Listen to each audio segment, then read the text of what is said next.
A high-yield savings account is a slow-motion wealth confiscation system disguised as a shield. The safety you feel when watching your balance grow is the exact psychological trap preventing you from realizing you are losing money every day. By the end of this breakdown, you will know the exact mathematical point where your bank balance crosses from a secure reserve into a guaranteed financial loss. Consider Jake and Marcus. Both earn $75,000 per year. Both managed to save $15,450 in cash. One of them trusted the standard banking architecture, while the other understood the mathematical engine underneath. Let us strip this financial instrument down to its bare first principles. A bank is not a secure vault designed to preserve the value of your labor. A bank is a spread business that rents capital from retail depositors at a low rate and lends it to institutional borrowers at a higher rate. The high-yield savings account is simply a marketing mechanism designed to attract a larger volume of rental capital during times of tightening liquidity. There is one single law that governs this entire relationship. Capital must always yield a rate higher than the combined rate of structural inflation and immediate government tax withholding, or the purchasing power of that capital decays.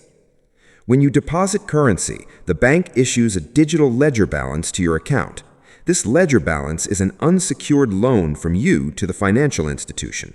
The nominal interest rate stated on your screen is a distraction from the real economic reality. The bank uses your money to buy high-quality short-term government debt or to fund commercial loans. They capture a significant profit margin on the difference. They pay you a fraction of that profit to keep you compliant. The system requires you to feel safe so that you do not remove your capital from their ledger. Here's the part nobody puts in the brochure. The nominal interest rate you receive is fully visible, but the structural forces destroying that interest are completely invisible. Most people believe that an account paying 4.5% interest automatically builds wealth. They assume that if the number on the screen is increasing, their personal net worth is expanding. This assumption is a mathematical illusion. The currency unit itself is a melting ice cube. The bank provides the freezer, but they keep the door open. To understand why your cash is losing ground, you must look at how the government and the central banking system interact with your yield. The interest you earn is classified as regular income. The state demands its portion before you can ever deploy that yield. At the same time, the global supply of currency expands every single month. This expansion lowers the intrinsic value of every single dollar sitting in your account. The real value of your money is not defined by the digits on your screen. The real value is defined by the volume of tangible goods those digits can purchase in the real market. When the rate of currency degradation outpaces your net after-tax yield, you are participating in a system of voluntary wealth extraction.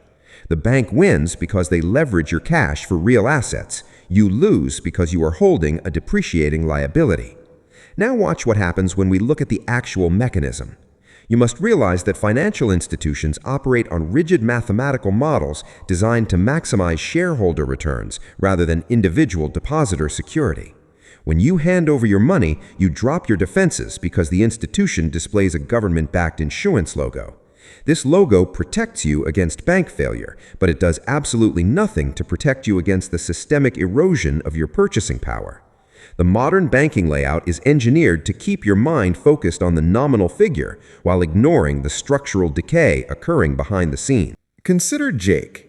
Jake is a middle manager with neat brown hair who wears a blue polo shirt and khaki pants. He has a slightly worried expression because he feels the weight of the cost of living crisis every time he enters a supermarket. Jake wants absolute safety for his emergency reserve. He opened a top-tier, high-yield savings account that offers a nominal interest rate of 4.5% per year. He deposited exactly $15,450 into this account. Jake checks his mobile banking application once a week. He feels a sense of relief when he sees the small interest payments arrive at the end of every calendar month. Consider Marcus. Marcus has dark hair and wears a green sweater with dark jeans. He maintains a calm, confident expression because he looks past nominal numbers and focuses entirely on real purchasing power. Marcus started with the exact same $15,450.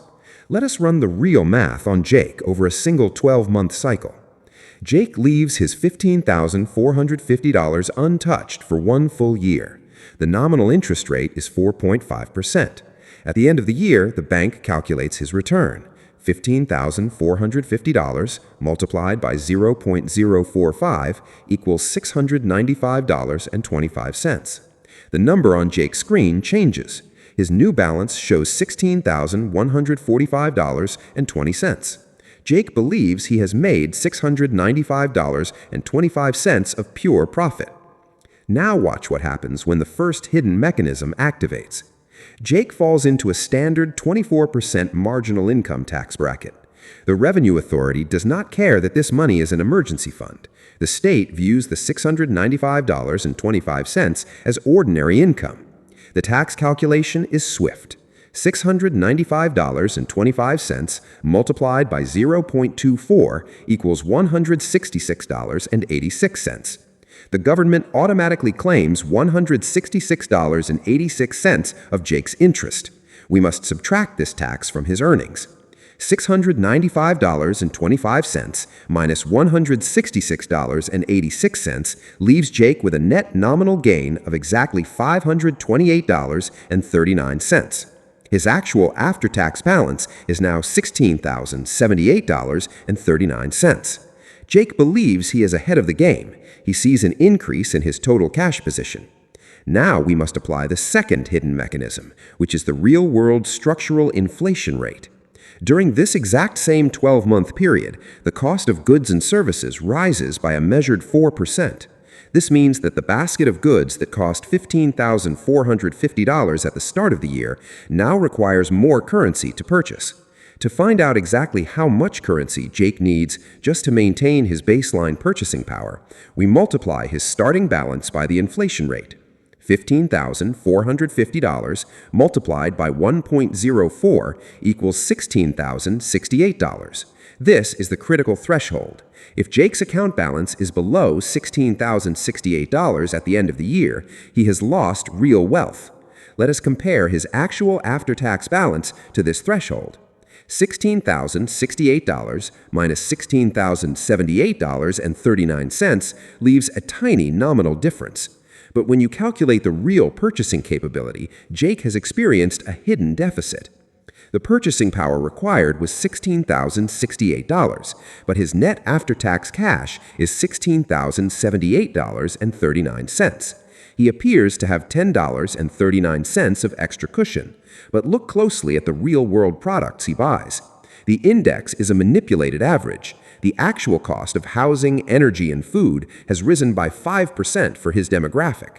When we apply the real demographic inflation of 5%, the required balance becomes $16,222.50.